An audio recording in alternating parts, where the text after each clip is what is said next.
నీలోనే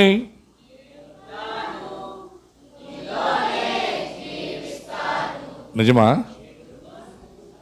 నా ప్రశ్న ఇంతే, నిజమా? సైతాన్ అడిగింది ఈ ప్రశ్న ఎవరిని? అవ్వనేమని అడిగింది? నిజమా? ఇప్పుడే మేము అదే ప్రశ్న అడుగుతాను, నిజమా? నీలోనే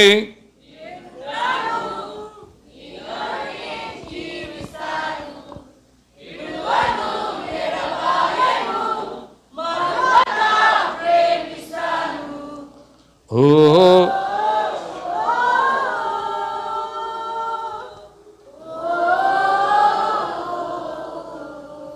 నేను ఎందుకు ఈ పాట మళ్ళా పాడిపిస్తున్నానంటే నా ప్రసంగానికి చాలా దగ్గరగా ఉన్నారు మీరు. మత్తయి సువార్త 22వ అధ్యాయం ఈ 14 వచనాలు యేసు ప్రభు పెళ్లి విందును గూర్చి, అమ్మ వినండి, కొద్ది ముంజరగండి, ఇట్లా పక్కన కూర్చోండి, అంటుకోవద్దండి. యేసు ప్రభు వారు ఒక పెళ్లి విందును గూర్చి చెప్తున్నారు ఉపమానం. ఆ పెళ్లి విందు ఉపమానం అంటే సామెత, ప్రవర్బ్, ఒక కథ. ఒక పెళ్లి విందును గురించి ఉపమానం చెప్తున్నాడు. మత్తయి సువార్త 22వ అధ్యాయం 1 నుండి 14 వచనాలు చదవద్దండి.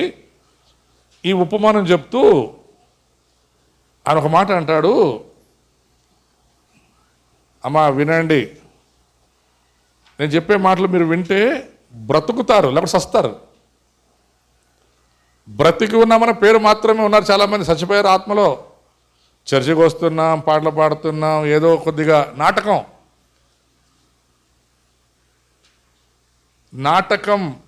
ఇంకోటి చెప్పండి, బూటకం. ఒకటి నాటకం, రెండవది బూటకం. ఈ పెళ్ళి విషయాన్ని యేసుప్రభు వారు బోధిస్తున్నటువంటి ఉపమానం మనకు చాలా అవసరం. ఎందుకంటే అమ్మ ఒక మాట చెప్పిరి, ఆరాధన నిలబడినప్పుడు, అది నేను వచ్చేవారం చెప్తాను. వచ్చే ఆదివారం ఏమి మటల ఆదివారానికి చాలా చెట్లు నరుకొచ్చారంట. అది ఒక చెట్టు దూరంగా ఉందంట. చాలా చెట్లు నరుకొచ్చారు కానీ ఒక చెట్టు నరకలేదంట, దూరంగా ఉందంట. ఆ చెట్లన్నీ వచ్చారని చెప్తాం. అది ఇప్పుడు నేను చెప్పే మాటలు బాగా అర్థం చేసుకోండి. రేపు ఒకవేళ ఈ రాత్రే యేసుప్రభు మేఘాల మీదకి వస్తే ఆడొక పెళ్లి జరుగుతుంది. తెలుసా మీకు? ఎంతమంది నమ్ముంది ఆ పెళ్లి గురించి? ఆ పెళ్ళి ఎవరికి? ఎవరు పెళ్లి కూతురు? ఎవరు ఆ పెళ్లి కూతురు? ఇప్పుడు తెలుస్తుంది, నువ్వా, నేనా, ఇంకొకరా అని. ఇక్కడ యేసుప్రభు మాట చెప్తున్నాడు, విందు సిద్ధముగా ఉందంట. ఏం సిద్ధంగా ఉంది? మాంసం, biryani, vegetarian, non vegetarian food సిద్ధంగా ఉంది. రండి అని పిలుస్తున్నాడు దేవుడు. రండి రండి రండి రండి రండి అని. ఇదే ఉపోద్ఘాతం ఇంకోటి చెప్తారు ప్రభు. కొంతమంది పిలిస్తే అంట, ఒకరంటారంట, మేము ఇప్పుడే పెళ్లి చేసుకున్నాము సార్, నా పెండ్లం సంతోషపరచాలంటాడంట. ఇంకోటి అంటాడంట, అయ్యా నేను ఎద్దులు కొనుక్కున్నాను అయ్యా, ఎద్దులు చూసి రావాలి అన్నాడంట. ఇంకోటి అన్నాడంట, అయ్యా ఇదిగో నేను పొలం కొన్నాను, పొలం చూసి వస్తానంట. ఇంకొకటి అన్నాడంట, నా కర్మ మా నాయన చచ్చిపోయినాడయ్యా, వాడిని సమాధి చేసి వస్తాను అన్నాడంట. చూడండి సాకులు. భోజనం సిద్ధంగా ఉంది, పిలిచారు రమ్మని. అయితే చాలామంది ఏం చేశారు ఇప్పుడు? సాకులు చెప్తున్నారు. సాకులు. ఏం సాకులు? ఒక్కొక్కడు ఒక్కొక్క రకం. ఒకడేమో పొలం కొన్నానన్నాడు, ఒకడేమో ఎద్దులు కొన్నానన్నాడు, ఒకడేమో పెళ్లి చేసుకున్నాను సార్, నా పెండ్లం సంతోషపెట్టాలని ఒకడు అంటున్నాడు, ఇంకొకడేమో మా నాయన చచ్చిపోయినాడు సార్ అన్నాడు. అయితే ఈ 14 వచనాల్లో 4 మాటలు చాలా ప్రాముఖ్యంగా నేను కనుగొన్నవి. ఒకటి పిలువబడిన వారు, ఒకటి పిలువబడిన వారు. దేనికి పిలువబడిన వారు? విందుకు. పెళ్ళికి కాదు, విందుకి. మనము పెళ్ళికి పోతామా, విందుకు పోతామా? మీరు చాలా దగ్గర చూడండి, పెళ్ళికి జనం తక్కువ ఉంటారు, విందుకాడా. నేను పొద్దున బేతం చర్చికి పోతా కరెక్టు ఆ బ్రిడ్జ్ ఉంది కదా, కొత్త బ్రిడ్జ్, ఇట్లా ఎక్కినప్పుడు ప్రీతమ్మ కుమార్ పెళ్ళి నాకు జ్ఞాపకం వచ్చా. ఆడికి పైన పోయినప్పుడు పెండ్లి కార్డులు వాళ్ళు తక్కువ కొట్టేసినా మేము తక్కువ కొట్టేసినాము, జనం మాత్రము జాతర చాలా.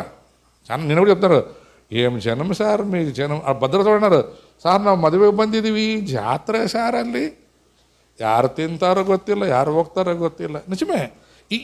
ఈ విందు ఒక రకమైతే ఆ విందు ఇంకో రకం. అది పిలువబడిన వారు కొందరు, వచ్చిన వారు మరి అందరూ ఆడ దొంగతనం చేసుకుని ఇంకా చాలామంది ఆడ. నేను చూసాను, కొంతమంది కబాబులు కట్టుకుపోయినారు, వచ్చిన గిఫ్ట్లు కొట్టుకుపోయినారు. రాజారెడ్డి వాళ్ళ భార్య మంచి గిఫ్ట్ ఇస్తే ఆ గిఫ్ట్ కొట్టుకుపోయినారు కొంతమంది, ఎవరో తెలియదు. అట్లా దగ్గర ఒక 100 గిఫ్ట్లు కొట్టుకుపోయినారు, 100 కంటే ఎక్కువే. వీళ్ళు దొంగలు. ఈడ కొట్టుకోకపోవచ్చు మనం గిఫ్ట్లు కొట్టుకోకపోవచ్చు, ఈడ బిర్యానీ కట్టుకోకపోవచ్చు, కబాబులు కట్టుకోకపోవచ్చు, కానీ అది ఈ జరిగే పెళ్లిలో చాలా భయంకరమైన పరిస్థితి ఉంది. ఒకరికి ఈడ పిలువబడిన వారు ఒక గుంపు, ఇంకొక గుంపు ఉంది ఏర్పరచబడిన వారు. పిలువబడిన వారు ఒక్కటైతే ఏర్పరచబడిన వారు మరొకరు. యేసు ప్రభు యోహాను సువార్త 3:16 అందరినీ పిలిచాడు. దేవుడు లోకమును ఎంతో ప్రేమించి తన ఒకే కుమారుణ్ణి పంపించి ఆ కుమారుని ద్వారా మీరందరూ రక్షింపబడాలని చెప్పి యేసు ప్రభు అందరికి ఆహ్వానం ఇచ్చాడు. మరొక మాట చెప్పాడు ఆయన, ప్రయాసపడి భారం మోయుచున్న కొంతమందే, అందరా? అక్కడ చూడండి, అన్ని జాతుల వారికి, అన్ని భాషల వారికి, వీరందరికీ ఒక ఆహ్వానం పంపించాడు ఆయన. ఇదిగో రేపు మేఘాల మీద నా ప్రియ కుమారుని వివాహం జరగబోతుంది, ఈ వివాహానికి రండి అని కొంతమంది పిలిచాడు. ఇంకొంతమంది ఏర్పరచబడిన వారు ఎవరంటే పెళ్లి కుమార్తెగా సిద్ధపడమన్నాడు.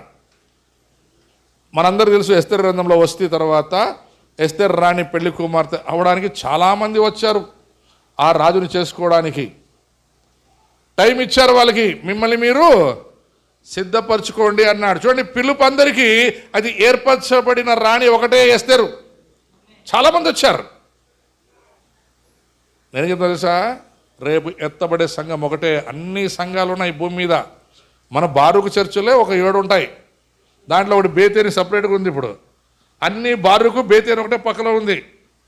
అంతేకాకుండా వేరు సంఘాలు, king of kings church, CSI church, brother in church, బక్సింగ్ చర్చ్, ఎలోహిం చర్చ్. మీ చర్చ్ పేరు ఏం పేరు? క్రీస్తు ఆరాధన, church of Christ, Jesus only church, Jehovah witness, ఆ విట్నెస్, ఈ విట్నెస్, దండిగా పుట్టగొడుగులు చర్చిలేమి BYPF లేవా? చర్చిలు పుట్టగొడుగులాగా ఉన్నాయి. మీకు తెలుసా, ఈ పుట్టగొడుగులు కూడా నేను ఎప్పుడైనా కొనకపోతాను. వాడు ఏమిటి తెలుసా, సార్ ఇప్పుడు తీసుకుపోండి, రాత్రి వండుకోండి, రేపటికి చెడిపోతే నేను బాధ్యుడిని కాదు. చాలా పుడతాయి పుట్టగొడుగులు. ఆ పుట్టినవన్నీ కనపడకుండా ఒకరోజు పోతాయి. అది ఇప్పుడు మన సబ్జెక్ట్ అది కాదు. కానీ ఇప్పుడు సబ్జెక్ట్ ఏమంటే పిలువబడిన వారు, ఏర్పరచబడిన వారు. పిలువబడిన వారు, ఏర్పరచబడిన వారు. మనము కూడా బారూక్ ఇంపాక్ట్ చర్చ్ స్టార్ట్ చేసినప్పుడు చాలామందిని పిలిచాము, చాలామంది వచ్చారు కూడా. ఇప్పుడు కొంతమంది వస్తుంటారు, పోతుంటారు. రోగాలు వచ్చినాయని, స్వస్థతలు కావాలని, ఏమో అద్భుతాలు కావాలని, పిల్లల పెళ్ళిళ్ళు కావాలని ఎంతోమంది చాలామంది వస్తున్నారు, పిలుస్తున్నాం. ప్రయాసపడి భారం మోయుచున్న సమస్త జనులారా రండి అని మనం పిలుస్తూనే ఉన్నాము. జనాలు వస్తూనే ఉన్నారు. మరి వీరు ప్రతి శుక్రవారం అని, బుధవారం అని అవుటిలో పోతారు. మనమే కాదు, ప్రపంచంలో చాలా సంఘాలు ఇంకా ఇప్పుడు కూడా సువార్త ప్రకటిస్తున్నారు. అనేకుల్ని పిలుస్తున్నారు. కొంతమంది వస్తున్నారు, కాసేపు ఉన్నారు, కనబడకుండా వెళ్ళిపోతున్నారు. అది ఇక్కడ ఈ పెళ్ళి కథలో విందు సిద్ధంగా ఉంది. కొన్నిసార్లు ఎట్లుంటే మనం పెళ్ళిళ్ళ కాడ వండుతూ ఉంటాం, తింటూ ఉంటాం, ఖాళీ అయిపోతూ ఉంటుంది. అయితే ఇక్కడ ఖాళీ అవ్వలేదంట. విందు సిద్ధంగా ఉంది, సిద్ధంగా ఉంది. It is ready to eat. భోజనం రెడీగా ఉంది, పిలుస్తున్నాడు, రండి రండి రండి. అయితే వచ్చేవాడు లేడు. సరే అయిపోయింది. ఇది అయిపోయిన తర్వాత ఆయన కొంతమందిని పిలిచి సంఘస్థులందరినీ, అయ్యా మీకు ఒక పని అప్పగిస్తున్నాను, మీరు వెళ్ళి మీకు తెలిసిన వారిని తెలియని వారిని, ಅಮ್ಮ ನಾನು ಎಪ್ಪಡಲ್ಲ ಅಂಟది ನೀನು ಎಲ್ಲರೂ ಕಾಡು ಕೊಟ್ಟು ಬಿಟ್ಟೆ, ನಿಮ್ಮವ್ರನ್ನೆಲ್ಲ ಯಾರ್ಯಾರು ಬೇಕಾ ಕರ್ಕೊಂಡು ಬರ್ರಿ, ಅದಕ್ಕೆ ಜನ ಜಾಸ್ತಿ అదే నిజవాద సేవే, అదే నిజవాద ప్రీతి. నేను పోయి కాడిచి పిలిస్తే వచ్చేది కాదు, నా తరపున ఒకరు పోయి పిలిస్తే వస్తా. వాళ్ళు నిజమైన మనల్ని గౌరవించి వచ్చేవాళ్ళు, మనం మర్యాద ఇచ్చి వచ్చేవాళ్ళు. గడి చెప్పడుకోవడానికి ఇప్పుడు చెప్పండి, బైబిల్ ఒక మాట రాయబడింది, మొదటి వారు కడపటి వారు. నిన్న మొన్న వచ్చి నువ్వు 10 మందిని పిలుచుకోవచ్చా? నన్ను ఒక్కరిని నువ్వు పిలిస్తే వస్తుండే జనాలు అయితే ఏమైంది? పిలవట్లేదు. నువ్వు పిలిచేకి సోంబేరితనం వచ్చేసింది. మనం అన్నాం కానీ వయసు భయపడదు, సోంబేరితనం వచ్చేస్తూ ఉంది. అది ఇక్కడ ఈ కథలో ఏ చెప్పాడు? ఆయన వారందరినీ పిలిచి, మీరు వెళ్ళి మంచివారిని పిలవండి, చెడ్డవారిని పిలవండి. మంచివారిని పిలవండి, చెడ్డవారిని పిలవండి. మనం ఎంతసేపు మంచి వాళ్ళని పిలుస్తాం మన పెళ్ళిళ్ళకి. అదే ఫస్ట్ మనం ఎవరు పిలుస్తాము? బంధువులు కూడా మంచి వాళ్ళని పిలుస్తాం. మళ్ళా సొంత రక్త సంబంధికులైనా, సొంత రక్తాన్ని పంచుకున్న అన్న తమ్ముళ్ళైనా బాగుంటే వాడిని ముందు పెడతాం. లేకుంటే బాగలేకున్నటువంటి ఏమంటారు సెకండ్ ఏమంటారు వాళ్ళని, కజిన్స్ని, వాడు కొద్దిగా బాగుంటే, కొద్దిగా ఆస్తుంటే వాడిని ముందు కూర్చోబెడతాం. అవునా కదా? మాట్లాడరు. సొంత రక్త సంబంధులు అన్న తమ్ముళ్ళు ఉంటే వానికి బాగలేదనుకోండి, వానికి ఏం ఆస్తి లేదనుకోండి, వాడిని మనం పక్కన పెడతాం. ఆస్తి ఉండే సెకండ్ కజన్ అంటే మా నాయన వాళ్ళ అన్న కొడుకు. మా నాయన అన్న కొడుకు కాదు, మళ్ళా మన నాయన అన్న వాని కొడుకు. ఎన్నో జనరేషన్ వాడు? 3వ తల. ఎందుకంటే వాడు కొంచెం బాగున్నాడు, డబ్బులు ఉన్నాయి, వానికి చేరేసి కూర్చోబెట్టేది. అది ఇక్కడ నాకు అర్థమైంది ఏం తెలుసా? పిలువబడిన వారు, ఏర్పరచబడిన వారు. పిలువబడిన వారు అందరూ ఏం చేశారు? ఇప్పుడు సాకులు చెప్పారు. అయినా సరే మొదటి తిమోతి పత్రిక 2వ అధ్యాయం 4వ వచనం. 1 Timothy 2nd chapter verse 4.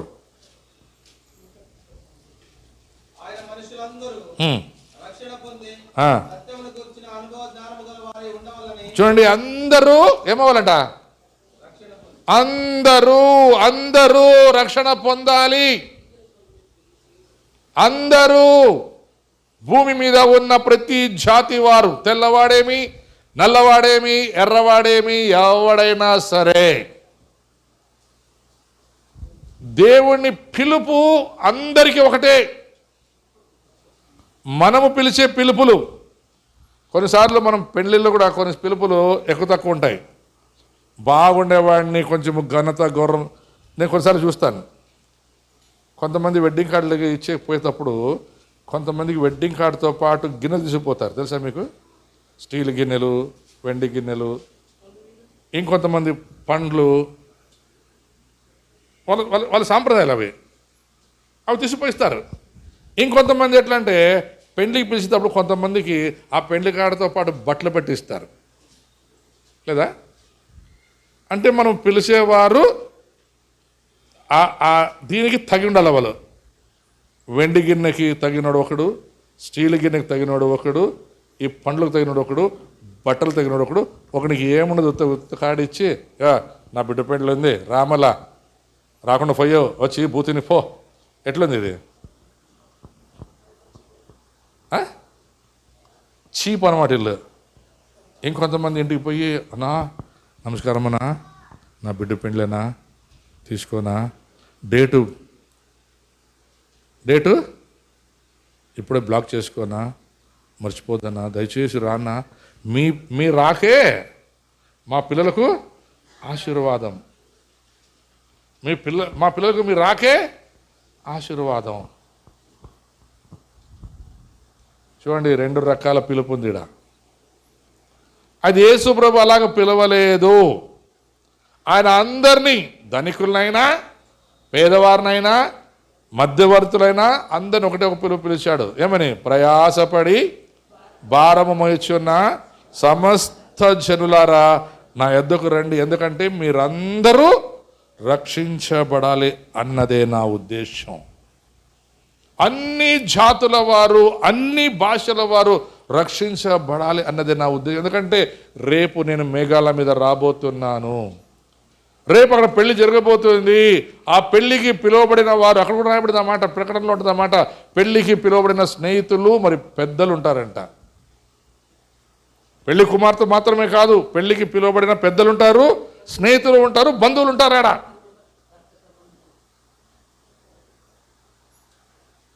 మనము పిలిచే పిలుపుని బట్టి మనము చాలామందిని గౌరవిస్తాం. అది ఇక్కడ అందరికీ ఒకే రకమైన పిలుపు. అందుకే పౌలు ఏమన్నాడు ఇక్కడ? అందరూ మనుషులందరూ, ఇది పిలుపు. దేవుడు లోకమును ఎంతో ప్రేమించి తన అద్వితీయ కుమారునిగా పుట్టిన వాణి యందు విశ్వాసముంచు ప్రతి వాడును నశింపక, ఇది పిలుపు. నశించొద్దండి, రండి రండి రండి అని పిలిస్తే యేసు ప్రభుని వెంబడించారు. ఆ రోజుల్లో యేసు ప్రభుని 12 మంది వెంబడించారు. 12 మంది వెంబడించారు. ఈ వెంబడించిన వారు అందరూ యేసు ప్రభుని అంటుకునే ఉన్నారా, విడిచిపోయారా? ఎంతమంది యేసు ప్రభు యొక్క సహాయానికి, లేక యేసు ప్రభు యొక్క ఏమంటారు దగ్గర నిలబడి ఆయనతో నడిచారు? 12 మంది ఈ శిలువ మోసేటప్పుడు. యేసు ప్రభు సిలువను మోసుకుపోయేటప్పుడు ఎంతమంది యేసు ప్రభుని అంటుకొని నడిచారు? దగ్గరగా దగ్గరగా దగ్గరగా. ఎవరు? కాదు కాదు కాదు కురియనుడైన సీమోను, వాడు ఏర్పరచబడ్డవాడు. ఈ 12 మంది పిలువబడ్డవారు వెంబడించారు, రొట్టె తిన్నారు, అద్భుతాలు చూశారు, నీటి మీద నడిచారు, కానీ అందరూ పారిపోయారు. యోహాను కూడా దగ్గరలేడు, దూరం నుంచి చూస్తున్నాడు, అంతే వెంబడిస్తున్నాడు. మరియా, మగ్దలేని మరియా, మరి ఒక మరియా, వారు కూడా దూరంగా ఫాలో చేస్తున్నారు, కానీ ఆయన దగ్గరగా నడవట్లేదు. చూడండి ఒకసారి కావాలంటే మార్కు సువార్త 15వ అధ్యాయం, అలాగే మత్తయి సువార్త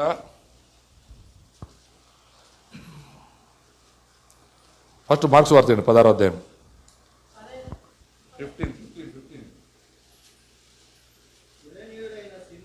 15.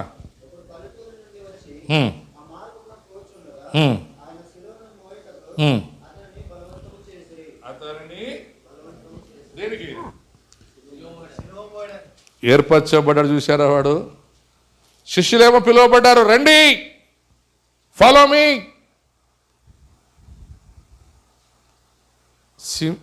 ఈ కురియనుడైనటువంటి యేసు పిలిచాడా? చదవండి మీరు బైబిల్ ఇండిపోయినాక.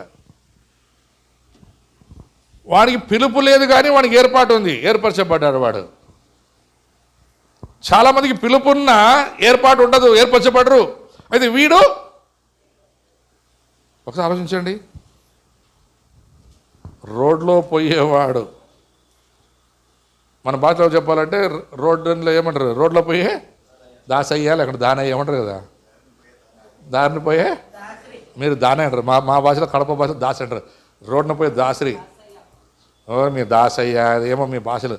మా బళ్ళారి భాష, మా కడప భాష అయితే రోడ్లో పోయే దాసరిని ఇంట్లో పిలిచారంట, టింగ్ అని గంట కొట్టరా అంటారంట. దాసయ్య తెలుసు కదా, దాసరోడు టింగ్ టింగ్ గంట కొడతారు కదా. అది వీడు దాసరి కాదు, వీడు రోడ్లో పోతుంటే పిలిచారంట. ఎవరు పిలిచారు? యేసు పిలువలే, సైనికులు. అయితే దేవుడే ముందు వాడిని ఏర్పాటు చేసుకున్నాడు.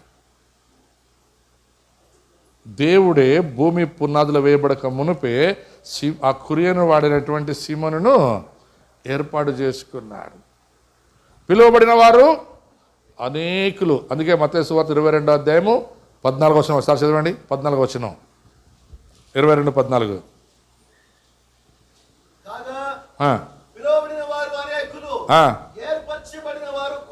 చూసారా, పిలువబడిన వారు అనేకులు.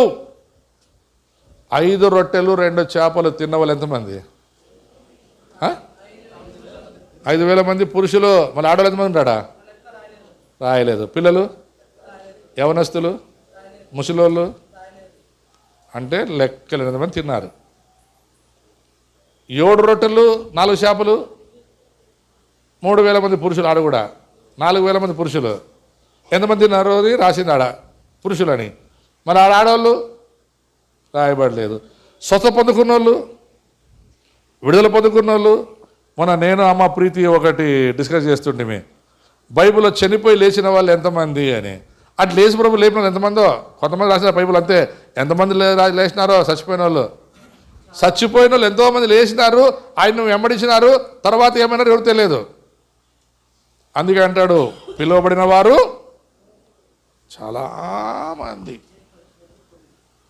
చాలామంది పిలువబడ్డారు. ఐగుప్తు నుండి కానానుకు పిలువబడిన వారు ఎంతమంది? 6,30,000. అది తప్పు. వాళ్ళు ఎవరు? వాళ్ళు సైనికులు, మగవాళ్ళు, కాల్బలము. 6 లక్షలు, ఇంకోటి 25 లక్షలు అంటారు. తప్పు అది లెక్క. నన్ను అడిగితే కొన్ని కోట్లు. 6,25,000 మీద పెట్టుకుందామంట. అప్పట్లో యూదులకి 2 భార్యలు ఉంటారు. 2 భార్యలు, 2 పెట్టుకుందాం. యాకోబు 4 ఉన్నారంట, అబ్రాహాంకి 3 ఉన్నారంట. వాళ్ళందరూ పక్కకు పెట్టి 2 భార్యలు పెడదాం. 2 భార్యలకి ఒక్కొక్క భార్యకి 2 పిల్లలు వేసుకుందాం. వాళ్ళు 12 మంది కన్నోళ్ళు. 6,25,000 ప్లస్ 12,50,000 భార్యలు ప్లస్ 50 లక్షలు పిల్లలు, 25 లక్షల పిల్లలు. ఓకే. తర్వాత ఈ 2 భార్యలకి అమ్మా నాయన ఉంటారు. అమ్మ నాయన ఎందుకంటే వాళ్ళు చచ్చిపోరు. ఎందుకంటే బైబిల్లో పాత నిబంధనలో ఒక్కొరు 120 ఏండ్లు, 500 సంవత్సరాలు, 600 సంవత్సరాలు మగవాళ్ళు ఆడవాళ్ళు ఉన్నారు. అంటే వాళ్ళ అమ్మాని చచ్చిపోలేదు అర్థం. ఈ అమ్మా నాయన వాళ్ళ అమ్మా నాయన అంటే మా యవ్వ తాత ఉంటారు కదా. ఇప్పుడు నాకు 40 ఏళ్ళు అనుకోండి, మా అమ్మకు ఒక 80 ఏండ్లు. ఆ అమ్మల అమ్మకి 120 బతుకుంటుంది కదా. మరి ఆయమ్మ కూడా. హలో, మనం ఎట్లా తెలుసా? ಶಾಲೆಗೆ ಚಕ್ಕರ್ ಊಟಕ್ಕೆ ಆಚರ್ ಲೆಕ್ಕದಲ್ಲಿ ಬರೇ 0. ನಮ್ಮ ಲೆಕ್ಕ ಎಲ್ಲ ಬರೀ 0 ಲೆಕ್ಕಗಳೇ. ఇవి లెక్కేరు. 6,25,000 మంది కాల్బలం అయితే, వాళ్ళని భార్యలు 2 అయితే, వాడు 4 పిల్లలు అయితే, వాడమ్మ తాత. ఆ అమ్మకి 60 ఏండ్లు అయితే, వాళ్ళమ్మకి 80 ఏండ్లు అయితే, ఆ అమ్మకి అమ్మ. వీళ్ళంతా ఒక పక్కలో పెడితే వీళ్ళు సామాన్లు మోసే పని వాళ్ళు, వాని భార్య పిల్లలు. అందుకే అన్నాడు వారు లెక్కించలేని సైన్యమైరి. మీరు హెచ్కేలు గ్రంథంలో ఒకసారి చదవండి. హెచ్కేలు గ్రంథంలో చనిపోయినటువంటి ఎముకలు అన్ని కుప్పలు పడి ఉంటాయంట. హెచ్కేలు 39 ఉంటుంది అది. ఆ ఎముకలు బ్రతుకుతాయంట. 37వ అధ్యాయమా. ఆ ఎముకలు బ్రతికిన తర్వాత జనమును గూర్చి ఏమని చెప్పేది అక్కడ? వారు గొప్ప సైన్యమైరి. అంటే లెక్కలేని సైన్యం. ఇంకా అంటే ఈ ఎముకల సైన్యమే ఇంతుంటే మరి అక్కడి నుంచి సైన్యం ఇంకెంత ఉంటుంది? ఇంతమంది పిలువబడ్డారు. ఈ పిలువబడిన వారి లోపలరా మీకు తెలుసో తెలియదో కానాన్లో ప్రవేశించిన వారు ఎంతమంది తెలుసా? ఎంతమంది ప్రవేశించారు చిన్నమ్మా? ఎంతమంది ప్రవేశించారు? బురా 2.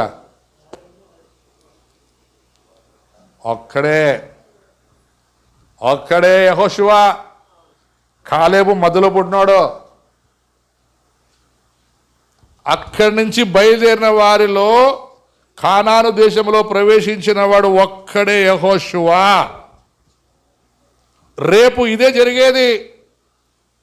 రేపు యేసు ప్రభు గొర్రెపిల్ల వివాహ మహోత్సవానికి చేరేది ఒకే చర్చు. ఆ చర్చు పేరు యేసు రక్తములో కడగబడినటువంటి గొర్రె పిల్ల యొక్క పెళ్లి కుమార్తె. పెళ్లి కుమార్తెలు కాదు, అర్థం చేసుకోండి. పెళ్లి కుమార్తెలు కాదు, పెళ్లి కుమార్తె ఒక్కటే. ఏర్పరచబడిన వారు అనేకులు అయితే కూడా ఆ అనేకుల మళ్ళా ఫిల్టర్ చేస్తాడా. బూతినే అందరు కూర్చోవచ్చు, తాళి కట్టించుకునేది ఒక్కరే. ఆ ఒక్కరు నేనై ఉండాలని నా ఆశ. మరి మీ ఆశ నాకు తెలియదు. చాలామంది కదా మా చర్చే మా చర్చే మా చర్చే. ఏ చర్చి పోతుంది నాకు తెలియదు, పోయినప్పుడు ఆడ అర్థమవుతుంది. ఆడ కొంతమంది కూర్చొని బూత్ తింటుంటే ఆడ రాయబడి చూడండి, ఆ మాట చూసుకుందామంట. ఈ పెళ్లి విందులో 7వ వచనం చదువుకుందామంట. కాబట్టి రాజు కోపపడి తన దండ్లను పంపి ఆ నరహంతకులను సంహరించి వారి పట్టణమును తగలబెట్టెను. అప్పుడు అతడు పెండ్లి విందు సిద్ధముగా ఉన్నది కానీ పిలువబడిన వారు పాత్రలు కారు గనుక రాజమార్గమునకు పోయి మీకు కనబడిన వారందరినీ పెండ్లి విందుకు పిలువడని తన దాసులతో చెప్పాను. ఆ దాసులు రాజమార్గమునకు పోయి చెడ్డవారినేమి మంచివారినేమి తమకు కనబడిన వారిని అందరినీ పోగు చేసిరి కనుక విందుకు వచ్చిన వారితో పెండ్లి శాల నిండెను. రేపు మేఘాల మీద శాల నిండిపోతుంది మన జనముతో. హలో, ఎవరు నింపారు ఇప్పుడు? యేసు ప్రభు నింపాడా? సంఘంలో ఉన్నటువంటి పనివారు నింపారా? Hello hello